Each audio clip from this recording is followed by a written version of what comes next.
Hello दोस्तों। तो आज हम ये प्रॉब्लम देखेंगे। प्रॉब्लम का नाम है शूज सफलिंग। प्रॉब्लम का लिंक हम तुम्हें डिस्क्रिप्शन में दे देंगे, तुम वहां से प्रॉब्लम तक पहुंच सकते हो।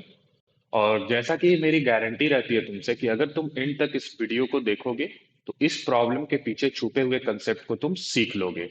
और फर्दर अगर इस तरह का प्रॉब्लम अगर तुम्हें कभी कंटेस्ट में या किसी ऑनलाइन असेसमेंट या इंटरव्यू में मिलता है तो तुम उसे डेफिनेटली सॉल्व कर पाओगे। ठीक है, तो आओ चलते हैं वन नोट पर और समझते हैं इस प्रॉब्लम को। तो सबसे पहले गाइस हमें इस प्रॉब्लम के स्टेटमेंट को क्लियर करना है। ठीक है, तो इस प्रॉब्लम में मुझे n स्टूडेंट्स दे रखा है। ठीक है, अब हर स्टूडेंट्स ने जूते पहने हुए हैं। अब कौन सा स्टूडेंट किस साइज का जूता पहना हुआ है इसके लिए मुझे एक एरे दे रखा है। ठीक है, एक एस नाम का एरे है जिसमें कि S1 S2 so on up to SI so on up to SN। ये क्या है, एन एलिमेंट्स हैं इस एरे में। अब ये एलिमेंट्स क्या बता रहे हैं, तो ये बता रहा है कि फर्स्ट स्टूडेंट का जूता का साइज S1 है, सेकंड स्टूडेंट के जूते का साइज S2 है, एंड सो ऑन।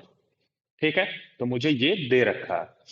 अब मुझे क्या करना है ना, ये जो एन स्टूडेंट्स हैं ये अपने जूते से अब बोर हो चुके हैं। तो ये चाहते हैं अपने जूते को सफल करना किसी अदर स्टूडेंट के साथ। तो सफलिंग का कुछ कंडीशन रहेगा, है ना।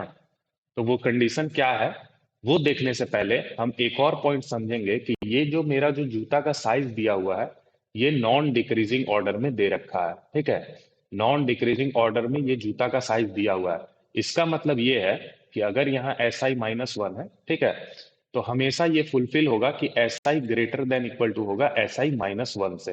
ठीक है, नॉन डिक्रीजिंग का यही मतलब होता है। ठीक है, कि SI greater than equal to होगा SI-1 से। ठीक है, तो अब जैसा कि मैंने बताया कि स्टूडेंट्स अपने जूते को सफल करना चाहते हैं, तो जूते को सफल करने के लिए कुछ कंडीशन रहेगा। तो जूते सफलिंग का ये कंडीशन है।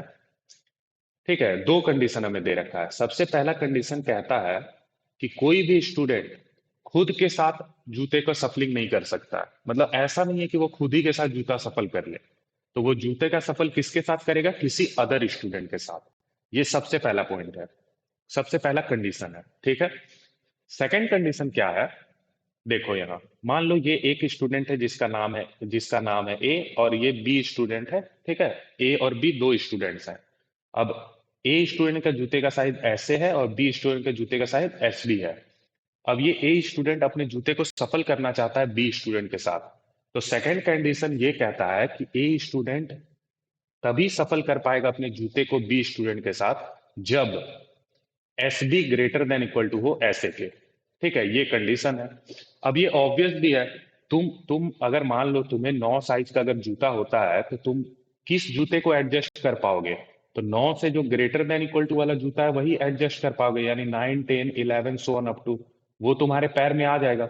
लेकिन अगर तुम 9 से छोटा साइज का अगर जूता लोगे 8 नंबर का तो वो तो तुम में अटेगा ही नहीं। ठीक है, तो वही ये कंडीशन कह रहा है कि जूता तभी एक्सचेंज होगा जब ए स्टूडेंट का जूते का size less than equal to हो किसी बी स्टूडेंट से। ठीक है, तो ये दो कंडीशन था गाइस जिसे कि हमें ध्यान में रखना है। अब हमें इसमें आउटपुट क्या करना है। ठीक है, आउटपुट हमें क्या करना है, तो आउटपुट में हमें एक परमुटेशन देना है। ठीक है, वो परमुटेशन क्या बताएगा कि कोई भी ith स्टूडेंट किस स्टूडेंट का जूते किस स्टूडेंट का जूता लिया है। ठीक है, कहने का मतलब ये है कि अगर कोई ith स्टूडेंट है तो वो pith स्टूडेंट का जूता पहना हुआ है। तो ये हमें आउटपुट करना है कि हर स्टूडेंट के लिए कि वो किस स्टूडेंट का जूता पहने हुए है।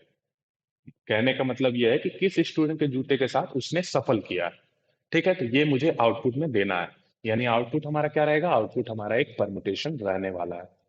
ठीक है, एक परमुटेशन रहेगा हमारा आउटपुट। अब परमुटेशन क्या होता है, तो परमुटेशन एक एरे है। ठीक है, जिसमें कि एन डिस्टिंक्ट इंटीजर्स होते हैं। और वो इंटीजर्स कहाँ से कहाँ तक होंगे, तो 1 to n होंगे। ठीक है, फॉर एग्जाम्पल अगर मेरा n 5 है तो 2 1 4 3 5 ये एक वैलिड परमुटेशन है। क्यों, क्योंकि देखो इसमें एन डिस्टिंक्ट इंटीजर्स है और सारा इंटीजर किस रेंज में, 1 to n में ही है। ठीक है, तो ये परमुटेशन है।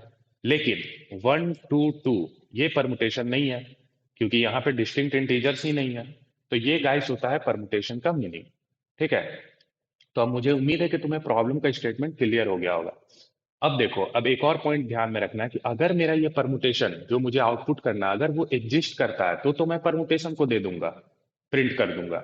लेकिन अगर वो एग्जिस्ट ही नहीं करेगा तो मुझे आउटपुट में देना होगा -1। ठीक है, आउटपुट में क्या देना होगा? -1। तो ये था गाइस कंप्लीट प्रॉब्लम का स्टेटमेंट। अब एक एग्जांपल लेते हैं और इस प्रॉब्लम के स्टेटमेंट के अंडरस्टैंडिंग को अच्छे तरीके से क्लियर कर लेते हैं। तो हमारा जो सेकंड फेज है वो है एग्जाम्पल वाला फेज। ठीक है, एग्जाम्पल वाला फेज।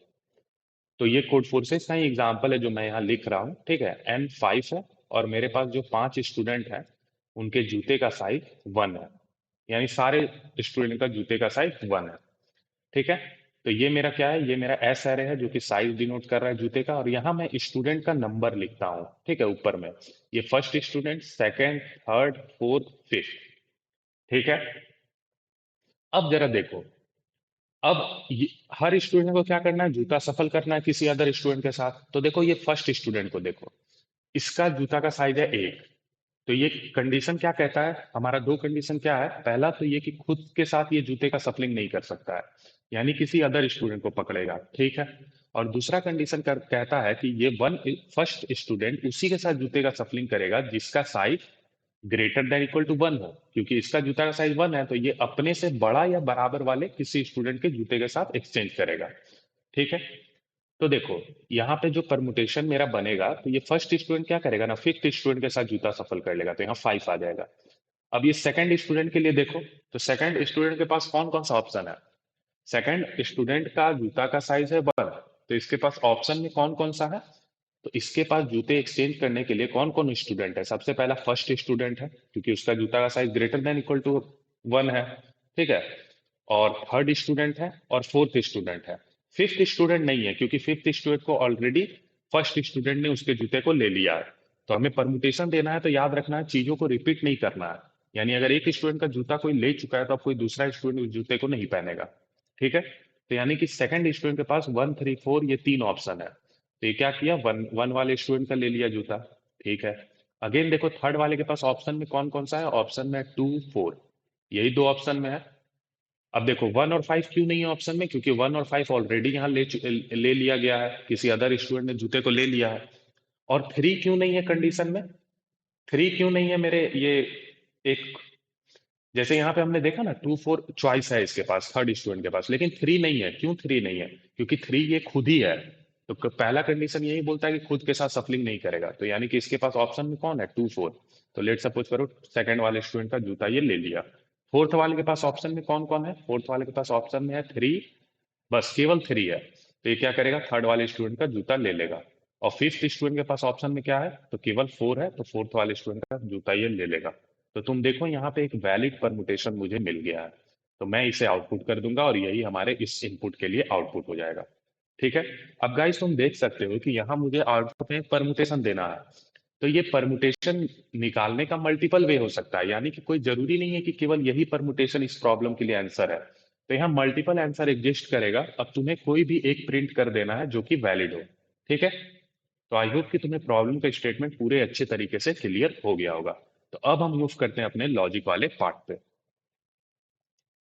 और गाइस अगर तुम एंड तक वीडियो देखोगे तो डेफिनेटली तुम्हें ये सॉल्यूशन समझ में आएगा। ठीक है, तो हम आते हैं लॉजिक वाले पार्ट पर। तो देखो, हमें प्रॉब्लम स्टेटमेंट में कह रखा है कि अगर परमुटेशन नहीं पॉसिबल होता है तो मुझे आउटपुट क्या करना है? मुझे आउटपुट करना है -1। तो सबसे पहले मैं यहीं से स्टार्ट करता हूं कि मेरा -1 कब आएगा आउटपुट। ठीक है, तो इसके लिए मैं एक एग्जांपल लेता हूं। ठीक है, मेरे पास 3 स्टूडेंट है और हर स्टूडेंट का जूते का साइज क्या है? 8, 9 और 10, यानी कि ये फर्स्ट स्टूडेंट, ये सेकंड, ये थर्ड स्टूडेंट, और ये क्या है? ये एस एरे है जो कि जूता का साइज बता रहा है।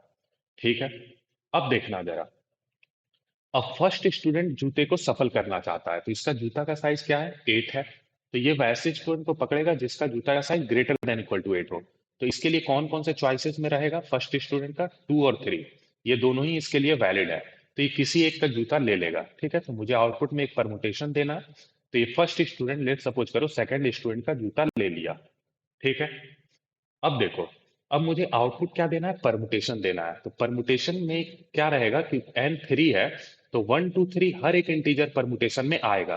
ठीक है, हर एक इंटीजर मेरे परमुटेशन में आएगा जो हम आउटपुट करेंगे। ठीक है, तो इसका मतलब ये है कि ये फर्स्ट स्टूडेंट किसी अदर स्टूडेंट का जूता तो पहन लिया जो कि सेकंड स्टूडेंट था। तो अब यहाँ पे ये भी इंश्योर किया जाएगा कि ये फर्स्ट स्टूडेंट का जूता कोई अदर स्टूडेंट पहने। समझना, बातों को ध्यान से सुनना। ये जो फर्स्ट स्टूडेंट है ये किसी अदर स्टूडेंट का जूता तो पहन लिया जो कि सेकंड स्टूडेंट था। अब मुझे पता है कि मुझे आउटपुट में एक परमुटेशन देना है, इसका मतलब कि इस परमुटेशन में 1 2 3 तीनों ही इंटीजर कहीं ना कहीं आना चाहिए। ठीक है, तो इसका मतलब ये भी है कि ये फर्स्ट स्टूडेंट का जो जूता है जिसका कि साइज 8 नंबर है वो कोई अदर स्टूडेंट को पहनना पड़ेगा तभी एक वैलिड परमुटेशन निकलेगा। सही बात है। तो अब तुम देखो इसका जूता का साइज है 8, तो क्या सेकंड स्टूडेंट इसके जूते को पहन सकता है? नहीं पहन सकता, क्योंकि सेकंड कंडीशन ही नहीं हिट करेगा, क्योंकि जूता का साइज 8 क्या है, छोटा है 9 से। तो सेकंड कंडीशन यहाँ फेल कर गया। और ये थर्ड वाला स्टूडेंट भी नहीं पहन सकता है क्योंकि इसका जूता का साइज 10 है और फर्स्ट स्टूडेंट का जूता का साइज 8 है। इसका मतलब ये है वन ना तो यहाँ आ सकता है, वन ना तो यहाँ आ सकता है। इसका मतलब कि इस परमुटेशन में वन कहीं आएगा ही नहीं। तो यानी कि हमारा आउटपुट क्या होगा, -1 होगा। ठीक है, तो अब मैं यहाँ पे एक क्लेम करता हूँ। मैं ये कह रहा हूँ मैं यहाँ मैं ये कह रहा हूँ तुम्हें। ठीक है, मैं पेन के कलर को चेंज कर लेता हूँ। मैं ये तुम्हें कह रहा हूँ कि कोई स्टूडेंट है जिसका जूता का साइज एक्स है। ठीक है, और अगर एक्स का फ्रीक्वेंसी, ठीक है, ये एफ क्या बता रहा है, फ्रीक्वेंसी बता रहा है, अगर ये एक्स का फ्रीक्वेंसी इस पूरे एस एरे में 1 रहता है तो हमेशा आउटपुट -1 होगा। यानी कि इस केस में मुझे कोई परमुटेशन मिलेगा ही नहीं। फिर से मैं रिपीट करता हूं मैं क्या बोल रहा हूं। मैं ये बोल रहा हूं कि कोई भी स्टूडेंट जिसके जूते का साइज अगर एक्स है और उस एक्स का फ्रीक्वेंसी इस पूरे एस एरे में अगर 1 होता है, यानी वो एक ही जगह वो जूता का साइज प्रेजेंट है, किसी एक ही स्टूडेंट के पास वो साइज का जूता है, तो इसका हमेशा मतलब होगा कि आउटपुट में -1 आएगा, कभी परमुटेशन एग्जिस्ट नहीं करेगा। ठीक है, अब ये तुम यहां भी देख सकते हो इस एग्जाम्पल से, क्योंकि यहाँ पे ये स्टूडेंट जिसका जूता साइज 8 है वो केवल एक ही प्रेजेंट था। ठीक है, तो इसी कारण यहाँ मेरा आउटपुट क्या हुआ, -1 हुआ। ठीक है, तो तुम यहां से तो देख ही सकते हो, बट तुम गेट कंसेप्ट चैनल में आए हो तो तुम्हें हर चीज का प्रूफ मिलेगा। ठीक है, अब ये -1 क्यों आया, अब मैं एक रैंडम एग्जाम्पल लूंगा। ठीक है, एक आर्बिट्रेरी वैल्यू लूंगा और उससे तुम्हें मैं ये चीजें प्रूफ करके भी दिखा देता हूँ। ठीक है, ताकि तुम कंसेप्ट सीखो, चीजों को रटो ना। अब तुम अदर चैनल पे जाते गाइस तो तुम्हें डायरेक्ट बता दिया जाता कि ऐसा हो रहा है तो यहाँ -1 होगा। बट यहाँ हम खुद तुम्हें हर चीजों का एक्सप्लेनेशन देंगे, क्योंकि हम नहीं चाहते हैं कि एट द एंड तुम्हारे मन में कुछ डाउट छूट जाए। ठीक है, तो लेट सपोज करो ये मेरे पास 3 स्टूडेंट हैं जिनके जूते का साइज ए है। ठीक है, और एक स्टूडेंट जिसका जूता का साइज बी है और 2 स्टूडेंट जिसके जूते का साइज सी है। यानी टोटल मेरा कितना स्टूडेंट हो गया, 6 स्टूडेंट्स हो गए। ठीक है, अब देखो हमने क्या अभी क्लेम किया कि अगर कोई भी एक जूता का साइज अगर एक बार आता है तो उस केस में आउटपुट -1 होगा। तो मैंने उसी के अकॉर्डिंग ये एक एग्जाम्पल तैयार कर लिया। ठीक है, देखो ये बी का वैल्यू क्या है, 1 है। एक ही बार केवल एक ही स्टूडेंट है जो बी साइज का जूता पहन रहा है और तो कोई पहन नहीं रहा है, तो यानी यहाँ पे आउटपुट -1 आएगा। अब उसी चीज को हम यहाँ प्रूफ करेंगे। तो देखो ये मेरा फर्स्ट स्टूडेंट, ये सेकंड, ये थर्ड, ये फोर्थ, ये फिफ्थ और ये सिक्स। ठीक है, और ये मेरा क्या है, ये मेरा एस एरे है। अब मुझे पता है कि ये जो मुझे एस एरे में जो वैल्यू दिया है वो नॉन डिक्रीजिंग ऑर्डर में, नॉन डिक्रीजिंग ऑर्डर का कहने का मतलब कि ए छोटा रहेगा बी से, बी छोटा रहेगा सी से। ठीक है, ये कंडीशन हमेशा फुलफिल करेगा गाइस, क्योंकि क्वेश्चन में ही कह रखा है कि नॉन डिक्रीजिंग ऑर्डर में दे रखा है। ठीक है, यहां तक तो चीजें समझ में आ रही है। अब जरा देखो, अब जरा बी स्टूडेंट को देखो, सॉरी, अब जरा इस फोर्थ स्टूडेंट को देखो जिसके जूते का साइज बी है। तो मुझे एक परमुटेशन देना है, करेक्ट है। अब देखो फोर्थ स्टूडेंट को किसी ना किसी अदर स्टूडेंट का जूता लेना होगा पहनने के लिए। ठीक है, तो फोर्थ स्टूडेंट के पास कौन कौन सा ऑप्शन है, इसके लिए कौन कौन सा वैलिड ऑप्शन है जिसके साथ जिस स्टूडेंट के साथ ये जूते का एक्सचेंज कर सकता है, तो केवल फिफ्थ और सिक्स्थ स्टूडेंट है। क्यों? क्योंकि इसका जो वैल्यू है जूते का साइज है सी, वो ग्रेटर है बी से, तो इन्हीं के साथ ये एक्सचेंज कर सकता है। 1 2 3 क्यों नहीं है, क्योंकि ए जो है छोटा है बी से, तो बी का जूता का साइज बड़ा है खुद। बी का जो जूता का साइज है वो बड़ा है ए से, तो ए का जूता बी को अटेगा ही नहीं, तो वो ले ही नहीं सकता उससे। तो केवल ऑप्शन में मेरा ये फिफ्थ और सिक्स्थ स्टूडेंट है। ठीक है, अब लेट सपोज करो ये जो फोर्थ स्टूडेंट है जिसका जूता का साइज बी है वो फिफ्थ स्टूडेंट का जूता ले लेता है। ठीक है, ले लिया। अब देखो, अब मुझे ये परमुटेशन देना है, तो ये कंफर्म है कि ये फोर्थ स्टूडेंट का जो जूता है वो कोई एक स्टूडेंट पहनेगा, तभी मेरा परमुटेशन एग्जिस्ट करेगा, क्योंकि परमुटेशन में कहीं ना कहीं फोर तो आना चाहिए, है ना। तो यहाँ पे एक चीज श्योर है कि ये फोर्थ स्टूडेंट का जूता किसी ना किसी एक स्टूडेंट को पहनना पड़ेगा वैलिड परमुटेशन बनाने के लिए। तो देखो, अब ये फोर्थ स्टूडेंट का जूता कौन कौन पहन सकता है? तो केवल फर्स्ट सेकंड और थर्ड स्टूडेंट पहन सकता है, क्योंकि फिफ्थ और सिक्स्थ का जूता बड़ा है बी के फोर्थ स्टूडेंट के जूते के साइज से, तो वो तो पहनेगा नहीं। तो ऑप्शन में कौन कौन सा है? ऑप्शन में है केवल फर्स्ट सेकंड और थर्ड। अब लेट सपोज करो फोर्थ स्टूडेंट अपना जूता इस थर्ड स्टूडेंट को दे दिया, तो यहाँ फोर आ गया। अब गौर करना इस थर्ड स्टूडेंट पे। थर्ड स्टूडेंट को तो जूता मिल चुका है फोर्थ स्टूडेंट से, लेकिन थर्ड स्टूडेंट को भी अपना जूता किसी ना किसी स्टूडेंट को देना होगा। अब इसके पास ऑप्शन में कौन कौन है, किस किस स्टूडेंट को ये दे सकता है? तो ये केवल दे सकता है फर्स्ट और सेकंड स्टूडेंट को, ठीक है। फिफ्थ और सिक्स को नहीं दे सकता है, क्योंकि फिफ्थ और सिक्स का जो जूता का साइज है सी, वो ग्रेटर है ए से, जो कि थर्ड स्टूडेंट का जूता है, ठीक है। तो यानी कि थर्ड स्टूडेंट अपना जूता या तो फर्स्ट या सेकंड स्टूडेंट को दे सकता है, तो लेट सपोज करो ये सेकंड स्टूडेंट को अपना जूता दे दिया। अब अगेन तुम चेक करो, सेकंड स्टूडेंट को अपना जूता किसी ना किसी को देना होगा, तभी वैलिड परमुटेशन बनेगा, क्योंकि परमुटेशन में कहीं ना कहीं टू तो आना ही होगा, है ना। तो अब इस सेकंड स्टूडेंट के पास कौन सा ऑप्शन है, किसको ये दे सकता है जूता? तो केवल फर्स्ट स्टूडेंट को दे सकता है ये जूता। तो लेट सपोज करो यहाँ दे दिया ये फर्स्ट स्टूडेंट को अपना जूता। अब तुम देखो, अब ये फर्स्ट स्टूडेंट को भी किसी ना किसी को तो अपना जूता देना पड़ेगा। अब ये किसको देगा जूता? इसके पास कोई ऑप्शन ही नहीं बचता है कि किस स्टूडेंट को ये जूता दे, क्योंकि मेरा केवल फिफ्थ और सिक्स स्टूडेंट बच रहा है, और सी जो कि जूता का साइज है फिफ्थ और सिक्स स्टूडेंट का वो ग्रेटर है इसे। तो यानी कि फर्स्ट स्टूडेंट अपना जूता किसी को नहीं दे सकता है। इसका मतलब ये है कि ये जो परमुटेशन इसमें वन कभी आएगा ही नहीं। तो वन अगर आएगा ही नहीं तो परमुटेशन बनेगा ही नहीं। तो देख रहे हो ये फर्स्ट स्टूडेंट पे जा करके चीजें ब्लॉक हो गए। तो इसी कारण मैं कह रहा हूं कि कभी भी अगर एक स्टूडेंट, अब यहीं पे तुम्हारा ये प्रूफ भी सेटिस्फाई कर रहा है कि कभी भी अगर एक स्टूडेंट जिसका जूता का साइज का फ्रीक्वेंसी एक ही रहेगा, तो हमेशा मेरा आउटपुट -1 होगा, क्योंकि वहां पे तुम्हारा परमुटेशन नहीं मिलेगा। तुम किसी एक एंड पॉइंट पे जाकर के ब्लॉक हो जाओगे, ठीक है। तो आई होप कि तुम्हें यहाँ प्रूफ भी समझ में आ गया होगा, ठीक है। अगर गाइस तुम्हें यहाँ तक लेक्चर बहुत अच्छे तरीके से समझ में आया तो प्लीज यार एक कमेंट कर दो, ठीक है। तो ठीक है, यहाँ तक चीजें समझ में आ रही हैं। तो इसका मतलब ये है कि मुझे ये पता चल गया कि जब भी मेरा फ्रीक्वेंसी 1 रहेगा किसी भी जूते का साइज का, तो हमेशा -1 है, और ये मैं सेटिस्फाइड हूँ कि क्यों -1 आ रहा है, मैंने प्रूफ भी देख रखा है, ठीक है। तो अब इसके अलावा क्या केस बनता है कि कोई भी जूता का साइज एक्स है, ठीक है, अगर उसका frequency greater than equal to 2 होता है, तो मेरा आंसर ऑलवेज एग्जिस्ट करेगा, ठीक है। अब ये कैसे करेगा, एक एग्जांपल ले लो, ठीक है। ये मेरा एक एग्जांपल है। अब इसमें देखो हर जूता का साइज का frequency greater than equal to 2 है, यानी कि इस कंडीशन को सेटिस्फाई कर रहा है, ठीक है। यहाँ टोटल मेरा कितना स्टूडेंट है? टोटल मेरे 9 स्टूडेंट्स है, और हर एक का जूता का साइज कुछ इस प्रकार से दिया हुआ है। अब यहाँ पे मुझे हमेशा एक वैलिड परमुटेशन मिलेगा। अब देखो कैसे परमुटेशन मिलेगा। ये जो 3 स्टूडेंट है जिनके जूते का साइज बराबर है, और ये जो 2 स्टूडेंट है, और ये जो 4 स्टूडेंट है, ये पता है क्या करेंगे, ये आपस में ही जूते का सफलिंग कर लेंगे, ठीक है। यहाँ मैं नंबरिंग लिखता हूँ, first second third fourth fifth six seventh eight and nine.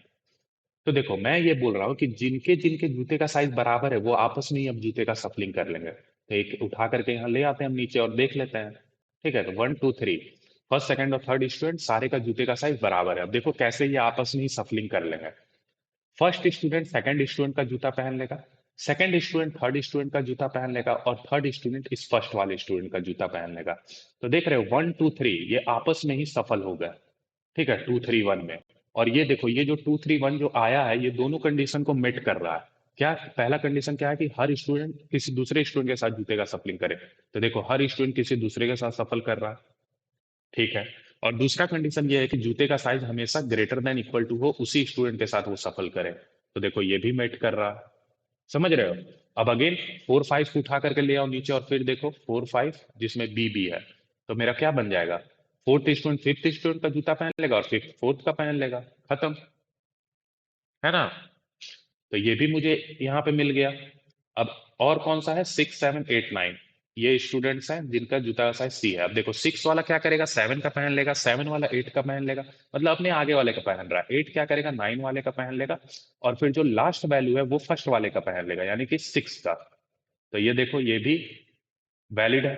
ठीक है, तो मेरा आउटपुट क्या आ जाएगा, मेरा आउटपुट इन तीनों को मर्ज कर दो, पहला 2 3 1, फिर दूसरा 5 4, और ये फिर 7 8 9 6। अब ये देखो ये वैलिड परमुटेशन है, क्यों, क्योंकि इसमें 9 डिस्टिंक्ट इंटीजर है और इंटीजर का रेंज 1 to 9 ही है।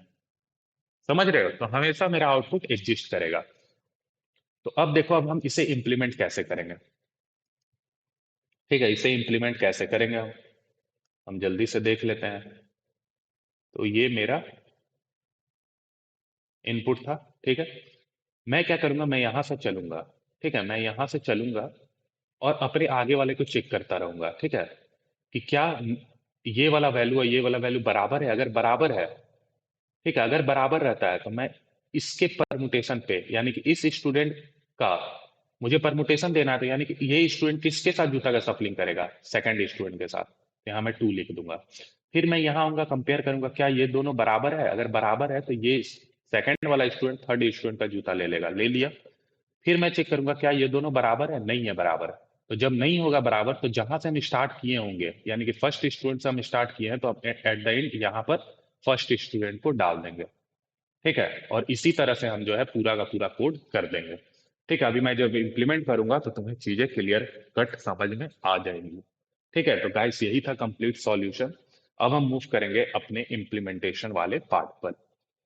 ठीक है, तो मुझे सबसे पहले n की वैल्यू को इनपुट में लेना है, तो ये मैंने ले लिया।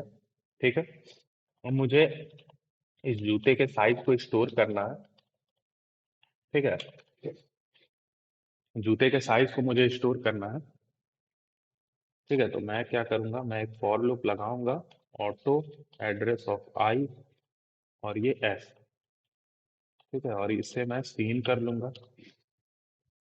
अब जरा देखो, अब मेरा -1 वाला, -1 कब आ रहा था मेरा, जब किसी भी जूते का साइज का फ्रीक्वेंसी 1 हो जाता था। तो इसके लिए मैं क्या करूंगा ना, मैं एक मैप रख लूंगा। ठीक है, जो कि क्या करेगा, जूते का फ्रीक्वेंसी को स्टोर करेगा। ठीक है, मैप इंटिंट करके जो हमारा डिक्लेरेशन है मैप का, उस तरह से मैंने एमपी नाम का एक मैप बना लिया। अब मैं एमपी में हर जूते के साइज का फ्रीक्वेंसी डालता चला जाऊंगा। ठीक है, अब मैं क्या करूंगा, अब मैं चेक कर लूंगा कि मेरा -1 कब आएगा। तो ऑटो आईटी मैप, मैप में मैं ट्रैवर्स करूंगा और मैं चेक करूंगा कि किसी का भी जूते का साइज का फ्रीक्वेंसी जो कि सेकंड वाले वैल्यू में स्टोर्ड है, अगर 1 हो जाता है, तो इस केस में मुझे क्या करना है, इस केस में मुझे सी आउट करना है -1। ठीक है, -1 हमें सी आउट करना है और इस सॉल्व मेथड से निकल जाना है बाहर। इसी कारण मैंने यहाँ रिटर्न कर दिया, क्योंकि जब -1 हो गया तो अब मुझे नीचे कोड को एग्जीक्यूट ही नहीं करना है। तो सॉल्व मेथड से ही बाहर निकल जाओ, इस स्टेज के का काम खत्म कर दिया हमने। इसी कारण मैंने यहाँ रिटर्न कर दिया। और अगर ऐसा नहीं है तो हमेशा आंसर एग्जिस्ट करेगा, तो मुझे एक परमुटेशन देना है। तो मैं एक परमुटेशन नाम का एक एरे बना लेता हूँ। ठीक है, एन साइज का। अब देखो, अब मैं क्या करूंगा, मैं एक लूप लगाऊंगा i इक्वल टू 0 से i less than n i plus plus. ठीक है, अब मैं देखो क्या करूंगा, मैं ये जो स्टूडेंट है ना इसको स्टोर कर लूंगा। तो वो स्टूडेंट का नंबर क्या होगा, आई अगर 0 है तो आई 0 का मतलब क्या है, आई 0 का मतलब है फर्स्ट स्टूडेंट। आई अगर 1 है इसका मतलब क्या है, सेकंड स्टूडेंट। अब देखो यहाँ हम एरे में जीरो बेस्ड इंडेक्सिंग में चीजों को स्टोर किए हैं, लेकिन हमने अभी प्रॉब्लम जब लॉजिक हम डिस्कस कर रहे थे तो हम क्या देख रहे थे कि जीरो इंडेक्स पे जो वैल्यू है वो फर्स्ट स्टूडेंट का वैल्यू है ना। तो यानी कि अगर मैं यहां से स्टार्ट कर रहा हूं तो ए में क्या करूंगा, ए में i+1 स्टोर कर लूंगा, है ना। इसका मतलब ये है कि ये मेरा जीरो, अगर आई का वैल्यू 0 है तो इसका मतलब है फर्स्ट स्टूडेंट। तो उस चीज को मैंने ए में स्टोर कर लिया। अब ये मैं क्यों किया हूं वो अभी तुम्हें पता चल जाएगा। ठीक है, अब मैं क्या करूंगा, एक वाइल लूप लगाऊंगा। ठीक है, अब मैं एक वाइल लूप लगाऊंगा और यहाँ कंडीशन डालूंगा कि आई लेस देन एन होना चाहिए। सॉरी, कंडीशन मुझे ये डालना है कि i+1 लेस देन एन है। ठीक है, एंड साथ ही साथ अगर एस आई का वैल्यू si+1 के बराबर है, ठीक है, si+1 के अगर बराबर है, तो मुझे क्या करना है, मुझे p ऑफ i में वैल्यू डालना है। ठीक है, p ऑफ i में मुझे वैल्यू डालना है। एक सेकेंड, यहाँ पे हमें जरा देखना होगा चीजों को।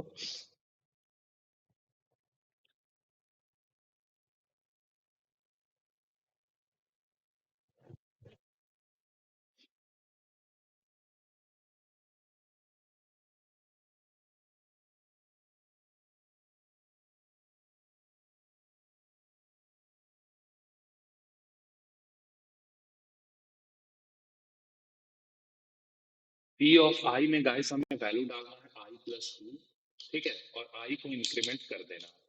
ठीक है, ये मैं क्या लिख रहा हूँ, ये मैं अभी तुम्हें ड्राई रन करके भी समझा दूंगा, ठीक है। तो तुम अभी चिंता ना करो, ठीक है।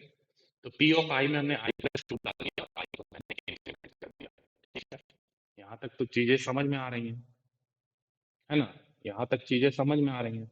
अब एट द एंड मैं क्या करूंगा, पी ऑफ आई में ए को डाल दूंगा, ठीक है, ए को मैं डाल दूंगा, और मैं आई को, बस पी ऑफ आई में मैं ए को डाल दूंगा, बस इतना ही हमें करना है, ठीक है। और एट द एंड हम क्या करेंगे, इस वाले परमुटेशन वाले एरे को प्रिंट कर देंगे, ऑटो आई टी, ठीक है, टी आउट आई, यहाँ हमें स्पेस देना है। तो ये हमारा हमने प्रिंट कर दिया। अब लास्ट में हमें बैकस्लैश एन लगा देना है न्यू लाइन के लिए। तो ये हमारा कोड कंप्लीट हो गया। अब देखो यहाँ पे मैंने ये इन चीजों में मैंने क्या कर रखा है, ठीक है, समझते हैं। तो देखो, जब i का वैल्यू जीरो है, ठीक है, जब i का वैल्यू जीरो है तो a में क्या स्टोर्ड है, a में स्टोर्ड होगा वन, क्योंकि i जीरो है तो i+1 यानी कि वन स्टोर्ड हो गया है, ठीक है।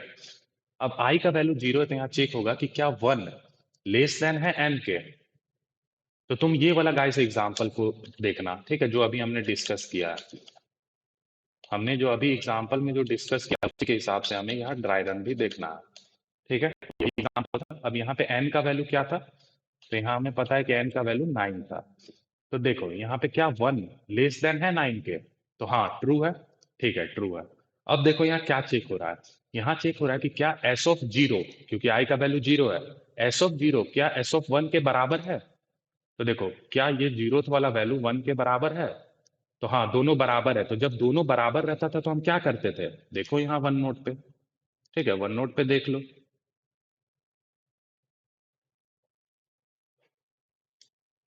देखो जब हमारा ये जीरोथ इंडेक्स वाला वैल्यू वनथ इंडेक्स वाले के बराबर रहता था तो हम क्या करते थे, इस स्टूडेंट का, ये स्टूडेंट किसके जूते को लेता था, अपने आगे वाले को, है ना। जब वैल्यू बराबर है तो आगे वाले को जूता लेगा, तो ये कौन सा है, सेकंड नंबर वाला है, तो यहाँ पे टू हमें देना रहता था, यही हम कर रहे थे। तो वही चीज हम यहाँ चेक कर रहे हैं, जो हमने लॉजिक में बताया गाइस वही हम कोड भी करेंगे। तुम एकदम जो हम तुम सीखे हो वही चीज तुम यहाँ इंप्लीमेंट भी करोगे, ठीक है। तो वही चीज हमने चेक किया कि अगर दोनों वैल्यू बराबर है तो क्या करो, ith स्टूडेंट के, ith स्टूडेंट किसका जूता ले लेगा, i+2 टूएथ वाले को। क्यों मैंने i+2 लिखा, क्योंकि देखो i का वैल्यू है जीरो, ठीक है, तो यानी कि जीरो, p ऑफ जीरो में क्या स्टोर्ड होगा, टू स्टोर्ड होगा, p ऑफ जीरो में टू स्टोर्ड होगा। अब देखो p ऑफ जीरो का एक्चुअल में क्या मतलब है, एक्चुअल में मतलब है कि ये फर्स्ट स्टूडेंट का नंबरिंग है, ठीक है। तो पी ऑफ जीरो में टू स्टोर्ड हो गया, यानी कि फर्स्ट स्टूडेंट ने सेकंड वाले स्टूडेंट का जूता पहन लिया, और यही तो हमने यहाँ लिखा है, यही तो हम करते जा रहे हैं कि ये वाला स्टूडेंट क्या कर रहा है, ये वाला स्टूडेंट सेकंड वाले का जूता ले रहा है, ये स्टूडेंट थर्ड वाले का जूता लेगा, दोनों वैल्यू बराबर है तो, है ना। और जब हम लास्ट में यहाँ पर जब पहुंचते हैं, जब हम लास्ट में यहाँ पे पहुंचते हैं तो हम क्या करते हैं, फर्स्ट वाले स्टूडेंट का जूता को इसके इसमें डाल देते हैं कि ये इस वाले स्टूडेंट का जूता पहन रहा है। तो देखो, तो ये वैल्यू हम वही चीज स्टोर करते जा रहे हैं और आई को इंक्रीमेंट करते जा रहे हैं। और लास्ट में हम क्या कर रहे हैं, जो लास्ट स्टूडेंट होगा वो क्या करेगा, फर्स्ट वाले का जूता लेगा, जो कि मैंने ऑलरेडी ए में यहाँ स्टोर कर रखा है, तो मैं ए की वैल्यू को उसमें डाल दूंगा, ठीक है, ए की वैल्यू को मैं उसमें डाल दूंगा। अब जो मैंने तुम्हें बताया उसी को मैंने कोड भी किया है, तुम देख सकते हो, ठीक है। तो आई होप कि तुम्हें पूरा का पूरा कोड जो है समझ में आ गया होगा, है ना। अब एक बार हम इसे रन करके भी देख लेते हैं।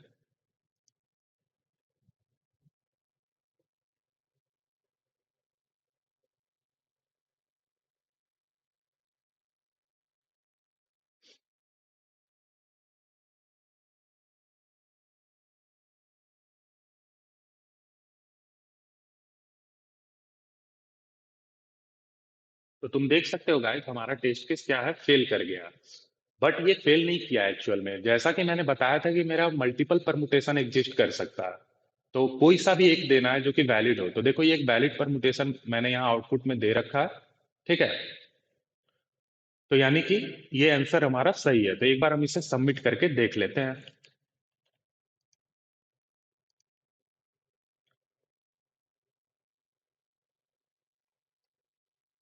तो ये यहाँ हमने इसे सबमिट में लगाया है।